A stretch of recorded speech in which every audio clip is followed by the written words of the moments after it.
keamanan dan kesehatan saat ini. Yang kedua, setelah para penumpang dan kru aman, tentunya tim Jibom dari Polda Sumut bersama TNI memberikan pengaman terhadap barang-barang yang ada di pesawat. Itu juga memerlukan effort yang cukup kuat dan cepat kepada TNI, dan alhamdulillah barang-barang bagasi yang dilakukan X-ray dan sampai saat ini tidak ditemukan adanya dugaan bom yang menjadi teror di pesawat tersebut. Yang ketiga, kami mengamankan pesawat untuk tersebut. Ya, jam 16.30 kita lakukan pengamanan dan pengecekan dalam pesawat dan alhamdulillah dinyatakan clear and clear, artinya tidak didapati adanya dugaan teror bom. Alhamdulillah sampai saat ini kami menyatakan dari aparat keamanan baik dari Polri maupun TNI menyatakan seluruh pesawat dan semua penumpang dinyatakan aman dan sehat. Selanjutnya kami serahkan kembali ke petugas bandara untuk melanjutkan kegiatan sesuai dengan fungsinya. Dapat kami sampaikan rekan sekalian bahwa informasi tersebut nanti akan dijelaskan oleh Pak Asri, sebagai penanggung jawab bandara. Namun dari pembicaraan kami tadi dengan Kapten orang Spanyol menyatakan bahwa beliau mendapat informasi dari ATC di Oman, dan Oman dia cek ke bandara ke perusahaannya dan memang harus mendarat sesuai dengan aturan. Namun saudara nanti Pak Asri menjelaskan bagaimana peraturannya dan bagaimana aturan terjadinya kenapa bisa mendarat, nanti Pak Asri menjelaskan. Namun saya sampaikan bahwa sekalian bahwa kesigapan, kecepatan dan koordinasi yang baik menghasilkan satu teamwork yang bagus sehingga dengan cepat dan aman kita semua dapat menyelesaikan dugaan terwujud dengan baik, dan hari ini dalam 24 jam saja dalam memastikan bahwa apa yang menjadi teror bom terhadap pesawat anjing dapat diselesaikan dengan baik. Mungkin itu dari saya. Selanjutnya saya akan pada Pak Asri dalam ibadah. Tapi saya akan Pak Asri dulu untuk bisa menjelaskan bagaimana awal mula mengapa pesawat itu mendarat darurat. Silakan Pak Asri. Baik, terima kasih Pak Kapolda dan teman-teman semua, Pak Dananut, Pak Danrem dan jajarannya, serta dari teman-teman airport dan teman-teman wartawan semua. Sore ini, Assalamualaikum warahmatullahi wabarakatuh. Selamat sore, salam sejahtera buat kita semua. Bahwa kita ini yang kedua kalinya kita ketemu lagi ya, gitu, bahwa ada memang dugaan maskapai dari Saudi Arabia itu diduga terdapat bom, yang mana Kapten mendapat informasi dari Oman, itu betul, dan kemudian dikonfirmasi dari perusahaannya bahwa memang diduga adanya bom, sehingga karena dia Kapten di atas Banda Aceh, maka segera harus landing, alternate aerodrome-nya adalah di KNO, dan segera informasi tersebut kita teruskan, kita buka namanya EOC, Emergency Operating Center, dan kebetulan terima kasih Pak DO, dia Pak Nugroho Jati, itu segera dibuka dan beliau menghubungi pihak-pihak terkait. Salah satunya terima kasih Pak Kapolda, jajaran Bapak sigap sekali dalam waktu sebelum pesawat datang, maka jajaran Bapak, Pak Kapolda dan teman-teman semua sudah hadir di situ. Jadi termasuk teman-teman dari TNI, Angkatan Udara dan teman-teman dari Angkatan Darat juga sudah standby dan saling mengatur pengamanan di situ. Sehingga siapa melakukan apa sudah dilakukan, dan juga teman-teman dari Angkasa Pura itu juga lewat PKPPK-nya dan juga AFSEC-nya segera nanti setelah itu penumpang akan diapakan, ditaruh di mana dan sebagainya.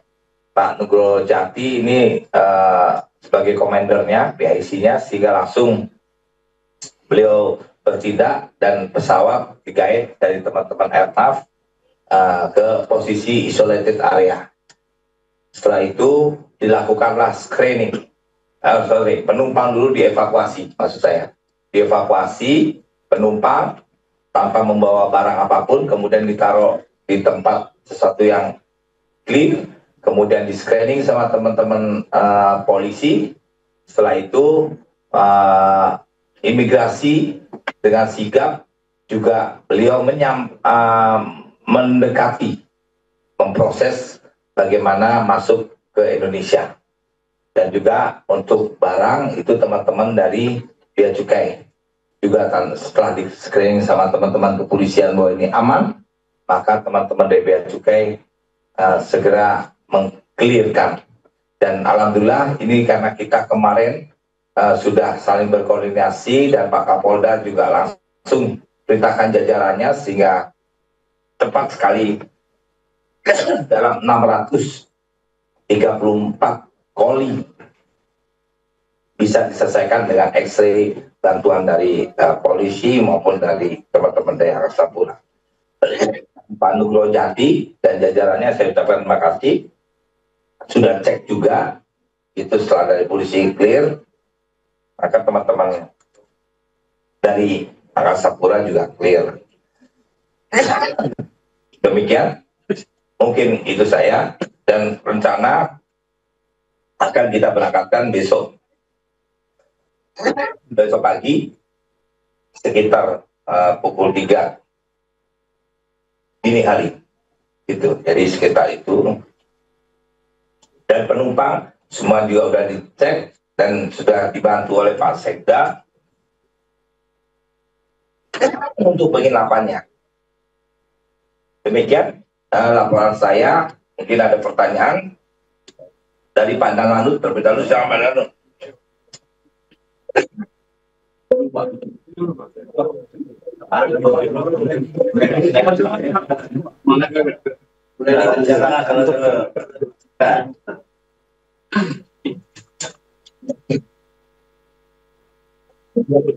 Terima kasih Pak Polda. Menyampaikan tadi yang telah disampaikan bahwa informasi awal didapatkan bahwa hasil koordinasi kita mengatakan dari Airnav Medan menyampaikan pada informasi saudara melaksanakan divert emergency. Dan itu tadi sudah ditindaklanjuti. Kita juga sudah monitoring melalui Polsek Redar dan Airnav bekerja bersama, kemudian mengarahkan untuk pesawat landing hingga parking di isolated area. Sementara tadi kita menyesuaikan dengan prosedur dan SOP yang ada bahwa pesawat tersebut adalah emergency dan informasi yang dikatakan adalah ancaman bom, sehingga kita tidak lanjuti sesuai dengan SOP, dan semuanya telah berjalan dengan baik, aman dan lancar, dan hasilnya tidak ditemukan ancaman bom. Mungkin secara garis besar yang bisa kami sampaikan. Terima kasih. Terima kasih Pak. Mungkin Pak Dirop, teman gimana operasionalnya? Siap. Terima kasih Pak kesempatannya. Pada hari ini kami juga tak lupa kepada teman-teman dari Airnav Indonesia, kemudian dari imigrasi, bea cukai maupun kantor karantina kesehatan pelabuhan, dari ground handling, PP JAS, dan dari pihak Saudi Airlines representatif, serta seluruh yang telah mendukung bantuan semua kegiatan pada hari ini. Jadi diawali secara tadi pagi pada pukul 8.31 seperti yang telah disampaikan Pak Kapolda dan Pak Asri tadi, maupun Pak Lanut, sejumlah 376 penumpang dan kru 11 orang. Ini di kloter 33 untuk rute Jeddah, Muscat, dan Surabaya. Namun mengalami suatu kondisi yang harus melakukan pendaratan di Bandara Kuala Namu, Medan. Jadi sejak menerima informasi dan terkonfirmasi bahwa memang adanya dugaan dan permintaan pilot memang disiapkan untuk adanya bus maupun tangga pada lokasi isolated area karena ada dugaan bom. Maka kami menindaklanjuti pada pukul 9.02 seluruh kekuatan yang bisa dikirim untuk ke lapangan di lokasi telah tersedia dan siap siaga. dan setelah itu kemudian pesawat mendarat pukul 9.27. Kemudian dilakukan konfirmasi sekali lagi kepada pilot kapan tangga pesawat bisa ditempelkan ke pesawat untuk segera dilakukan proses evakuasi dengan pendampingan daripada tim kesehatan maupun dari tim ARFF yang siap siaga. Pada pukul 10 kurang 10